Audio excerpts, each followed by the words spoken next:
Wife is with AP at hotel right now. Should I show up tomorrow morning at breakfast? I know for a fact my wife is right now in bed with her AP at a fancy hotel. It's 11 p.m. where I am. Background: I discovered her affair in January. She then kept denying that the affair continued after I found out, and begs me to give her another chance. I always told her I know she is continuing to see him, but she strenuously denies and swears she has nothing to do with him anymore. I demanded separation in February, and we signed an amicable separation agreement last week, yet to be validated by the court, but even now she says she loves me and wants me to give our relationship another chance. I told her I don't believe her sincerity, that she lied to me way too many times, and I can't trust her anymore. Yesterday she told me she needed to unplug and would go with a female friend of hers at a hotel for one night. I know this is a lie and that she's her AP at this exact moment. I know which hotel she's staying at, and it's not the one she said she would go to. I am very tempted to head over to the hotel tomorrow morning to have breakfast there, only to see the two of them show up nice and chilled after their morning. Should I see them, and should they see me, I would simply wave at them, smile, and continue sipping my orange juice, while going back to reading the morning papers.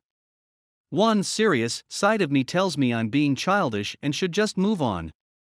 Another childish side of me thinks that, after all this suffering and agony, I should not deny myself this little coup de theater and enjoy the amusing sight of the deer caught in the headlights. What would you do if you were me? I'll go to sleep now, and in 8 hours we'll check if there are any replies. Edit: prevailing consensus is I should go for it. So be it. I'll head to the hotel in a cab. I first need to drop the kids in school, kiss them on their foreheads, and wish them a good day the way a good dad does. So I won't be able to be at the breakfast table very soon. Hopefully they are not breakfast early birds. But the real question is, will they order room service? All variables considered, I estimate a 40 to 50% probability that I will see them. So yeah, let fate decide how this goes. I'm not an experienced poster. Is it better for me to post an update later today as an edit to this post, or should I start a new post? Update. So this morning when I woke up I wrote that I would head over to the hotel, and I gave myself a 40 to 50% probability that things would pan out as planned. My big question mark was whether they would take room service. I wrote let fate decide how this goes. Turns out fate played this out in a weird and sort of interesting way. I dropped off the kids at school and managed to reach the hotel at 8:15. Room pretty much empty, so I chose an ideal spot, with a view on the entrance and table placed right between the two big rooms that comprise all the interior seating. Perfect view of outside seating as well.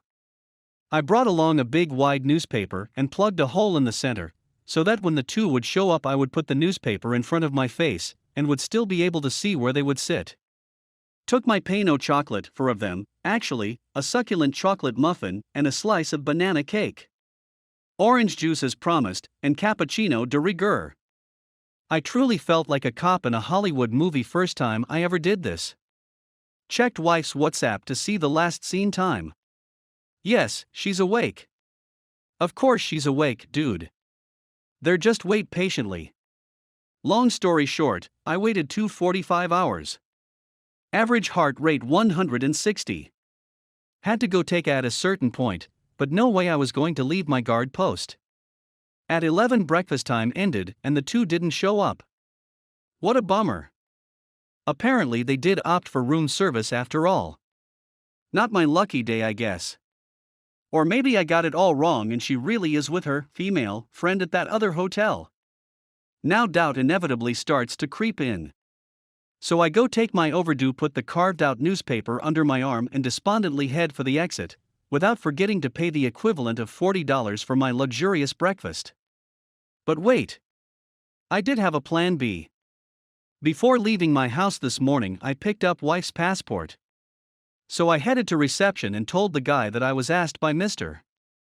Last name of AP to bring him this passport I have here in my hand. Asked him to please look him up. The guy fumbles for some time, asks me AP's first name, which luckily I know, but still no joy. Just when I was about to tell him maybe it's under another name and was about to give him my wife's last name, reception guy tells me, oh, they're leaving right now, see, and points right behind me. I turn around and lo and behold, there's my wife standing at the exit, just 5 meters from me. She's alone though, and waiting for the valet to bring her car over. She's looking away. I wonder if she saw me, damn. I'm so close, and I was even talking out loud to the receptionist a moment ago. But she keeps looking in another direction. I look at her. I want to vomit. Car arrives. She leaves. I had a grand total of like 2 seconds to decide whether to say hi to her and see her reaction. AP wasn't there though. Alas, no coup de theater. I stayed silent. I told myself there's time to tell her later today. Now I was just curious to see her behavior once we both got back home. Just in case you're wondering, when I got home she was all loving and hugging and told me she thought a lot about the two of us and wants to change her life radically. But I did get the final confirmation I was seeking, i.e. that all her promises that she still loves me, that she removed AP from her life, and that she wants to restart our relationship were just a big mound of stinking BS. Wife slept in a room that was under the name of AP. That's all I needed to know. I came back home, have been way colder than usual. During the past almost 4 months while we negotiated the amicable separation, we continued to live under the same roof. Didn't tell the kids yet. I guess in the depths of my agony, I was still hoping to somehow believe her when she told me she was serious about restarting. I guess deep inside maybe I was nurturing this crazy fantasy that all this is just a bad dream. And that one day I would wake up and life would go back to how it was before D-Day. And I could and would love her intensely like I did in those photographs of the past 16 years that Google Photos, this day X years ago, keeps pinging me day in and day out. Those photos that I devour while I cry alone every night in my bed in the guest room, because I suppose I enjoy suffering. I know. It's stupid. But I'm sure many of you guys know how intense pain clouds perception and sound judgment. I told wife that in 2 days we will go live in separate houses. All has already been pre-regulated in our separation agreement. Either one of us has the right to request this anytime. Tomorrow we inform the kids. A new life begins. The time has come to pull the plug in earnest. The sick tooth has been dangling lifeless in my mouth for a long time because I was afraid of the pain of pulling it out. Now is the time to extirpate it once and for all. While I was writing this, wife popped in and said she wants to talk. This will be the right moment, I think, to tell her I was standing right behind her this morning. Or maybe I should just tell her nothing and let her wonder why I took all these big decisions all of a sudden. Not sure, really. I guess I'll just play it by ear. Yes, I know, this is the most stupid possible way of going about it, but I guess I just don't give a at this point. Story 2. Ready to leave my partner of 5 years, desperately need support. My partner, M25, and I, F23, met in high school in 2013 and started dating in 2016. We had bouts of homelessness because he wanted to live with his mother 1,500 miles away, and she was actually homeless and lied about her living arrangements, so we worked to buy Greyhound tickets, and we ended up back in our state, homeless with no vehicle. So, we moved in with his grandma who, bless her heart, has dementia that makes her pretty confrontational. I did, however, get a really good job I enjoyed. I started to let down the walls I had built crumble, and I was no longer terrified of being cheated on. First BF banged my then best friend. I made a comment about it a little bit ago on another /thread. My partner got a really good job and we had everything saved up in storage to move into an apartment when I discovered I was pregnant, 2019. I hadn't had a period in 6 to 8 months because of my eating disorder, and I honestly thought I couldn't have kids because of it, so I stupidly no longer was taking precautions. I was scared, but he was ecstatic. He asked, guilt really, as I was a CNA and worked with combative patients and some had diseases that could be transmitted such as HIV, me to quit my job and be a stay-at-home mom, while he supported us, and I did. We got our own apartment, I was nesting, I was happy, I was no longer practicing my disordered eating and had gotten back to a healthy weight. We no longer fought, and our life was great. But I didn't choose surviving infidelity just for advice. I found out, 5 months pregnant, by accident, that my partner had been having an 8-month-long emotional affair with a girl he knew back in high school. Someone he hid from me, and I had no idea who she was. or that they had stayed friends the entire time. He blamed it on his mother's death, but she had suddenly passed away after he had started his affair. He blamed it on my eating disorders, but I had always struggled with one, even in high school, and he knew I had issues with them before he ever asked me out. He hid it very well. They had plans to meet up in a few months because at the time she had been out of state, but would be back soon. I was blindsided. I honestly trusted him. I had given him the space he needed to breathe, and we had a healthy relationship, something I wanted so badly. I wanted so badly to have one of those relationships where I didn't panic and worry every time he went out with his friends. We fought, I cried, I realized I was stuck, so I stayed, and he blocked her from all social media after a good 3 months of arguing and me catching him on Instagram through his secret account I never mentioned having access to. But I never got over it. He never truly apologized, just decided it wasn't worth the fighting.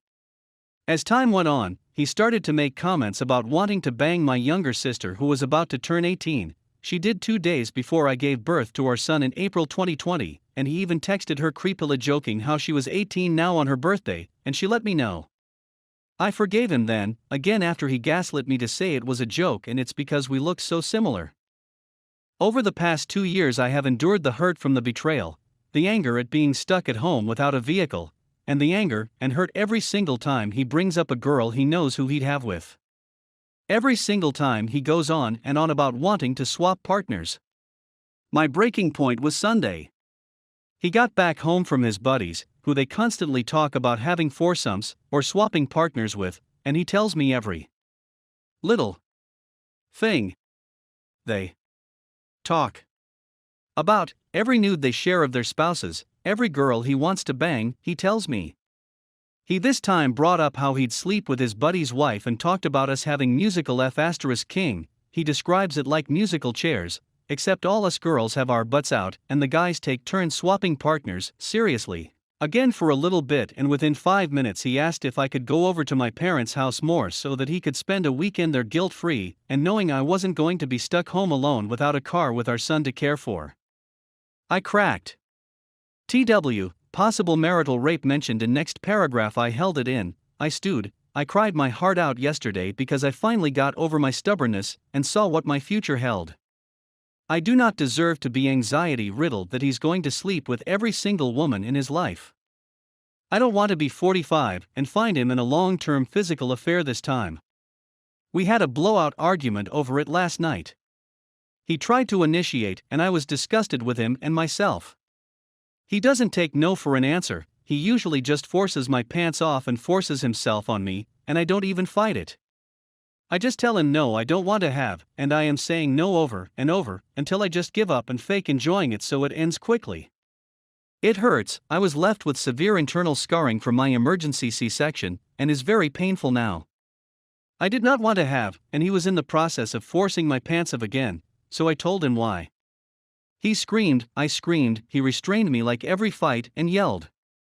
He thanked me for ruining his guy's night after I told him I was angry because he once again told me he wanted to sleep with a girl he knows will be there and other girls who sometimes show up, and they all get blackout drunk and high like every single guy's night, and how I couldn't trust him after he admits to it. He doesn't go out often because I'm home alone, and he says it makes him feel bad, and he tells me every time he rejects a party because I'm home taking care of our son so I feel guilty.